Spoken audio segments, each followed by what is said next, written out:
Welcome back to College Football Fanatic. Different setup this week. I was at the Oregon-Ohio State game. Now I'm in Atlanta. This is Sunday when I'm recording this. I had to go on a work trip immediately after that game. So busy weekend, busy week. I don't know when I'm going to get this up, edited, and posted.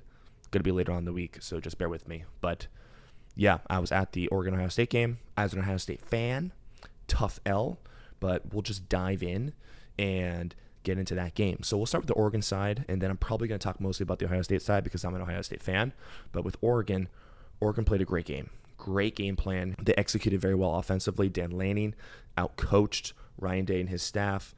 Dylan Gabriel, I have to tip the hat to, had a great game. Connected on all those deep balls. Didn't have any bad turnovers. Had that important rushing touchdown in the second half. Dan Lanning was creative. He was stealing possessions, and stealing possessions as in that line drive onside kick that Oregon had. In a game like this, I think you have to be willing to try to steal a possession with a gutsy, creative call like that, and that's what Oregon and Dan Lanning did. That's a knock on Ryan Day in Ohio State because Ryan Day plays it safe and doesn't do that. And I think what Ryan Day wants to do is rely on his coaching, rely on his players and his talent to take care of the football, execute, do the job, and go out there and win the game. Well, in a talent-equated game like this one here, you got to be willing to take some shots, take some chances. Dan Lanning did. Oregon did. Stole possession, scored out of it. Not that that was the sole difference in the game because it wasn't, but all of these things matter. And Dan Lanning and Oregon out-executed and out-coached Ohio State. So I'm not taking anything away from Oregon and Dan Lanning. Huge win for Dan. His, career defining, his biggest win of his career, I guess you would say so far. Got that top 5 win. Speaking of top 5, let's go to the Ohio State side of things. Ryan Day is now 2-7 in top 5 games, which is pretty bad. And that second win was against Notre Dame in the home opener in 2022. And as we know, looking back, that was not actually a top 5 Notre Dame team, but Notre Dame was ranked 5th to start that season. So yes, on the resume, it's a top 5 win, but really the only top 5 win that Ryan Day has was that Clemson game in 2020, which was 4 years ago. So it just feels like that's an eternity. So Ryan Day's been struggling to win these games. It's not a matter of being in the game itself. I mean, you can look at Michigan in 2021 and 2022, and the games got away from them. But look at Clemson in 2019. Look at Georgia 2022. Look at Michigan last year. Look at Oregon this year. They're in these games, and you can argue they probably should have won these games if you wanted to argue that.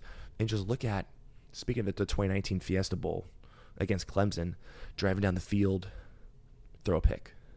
Georgia 2022, drove down the field, some interesting play calling. People didn't love it, missed a field goal.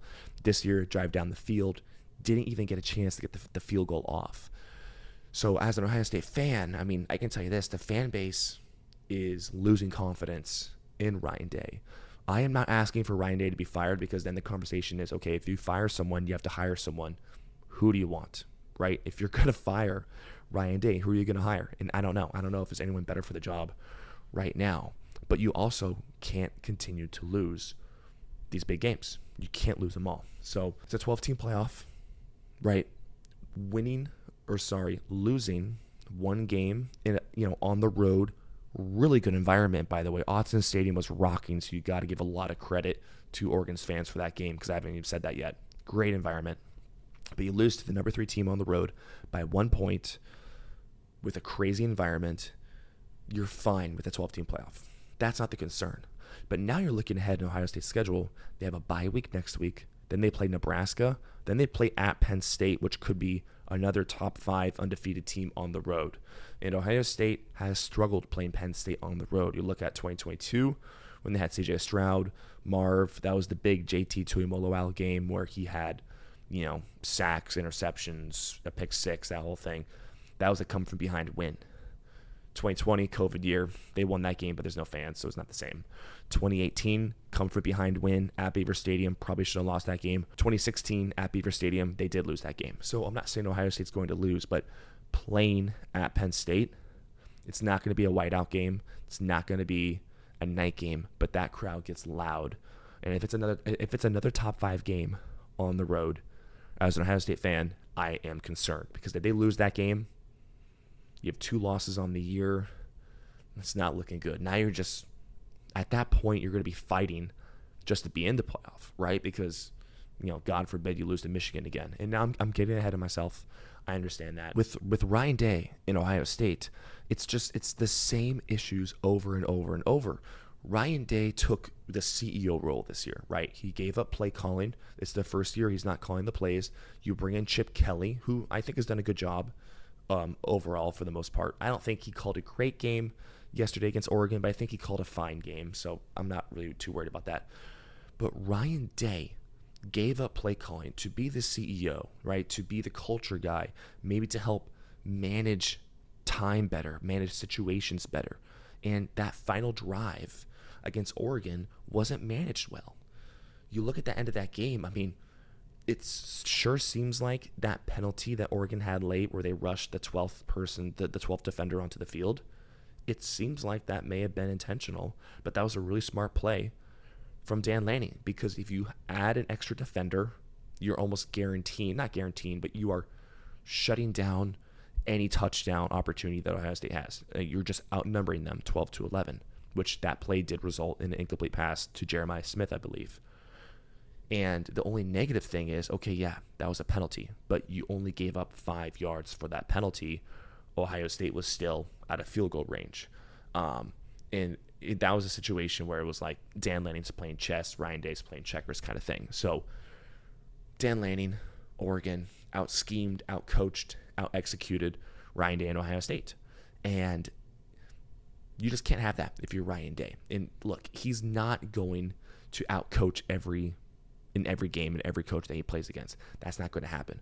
But there's just continued issues with, maybe clock management, time management at the end of some of these games.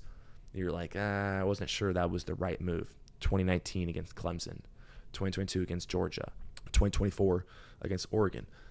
Defensive line is getting no pressure in these games. Jim Knowles' scheme is getting absolutely lit the fuck up in these big-time games since he's been the DC at Ohio State. He's given up like 500 yards a game in these top 5 games. And I know if you're playing a top 5 game, you're playing a team that has a good offense and they're going to put up some yards. But you cannot not get stops. You cannot give up 500 yards, especially with this defense, how good this defense is supposed to be. There are NFL dudes all over this roster. That was an awful showing. And it did not seem like they had a good game plan defensively coming in. Jim Knowles has done a pretty good job so far this year adjusting at halftime. Did not do a good job with that this year. Denzel Burke, Ohio State's best corner, one of the best corners in the country last year, got absolutely torched, gave up, 200 yards, maybe, a couple touchdowns. They were going after him. Oregon identified him as the fish, right, the weak spot in the defense, and just absolutely picked him apart. So I could keep rambling and going on, but it's late Sunday. Got in the middle of the work trip, but I had to, the show must go on. And going to this game, I don't know, I had to walk you guys through it.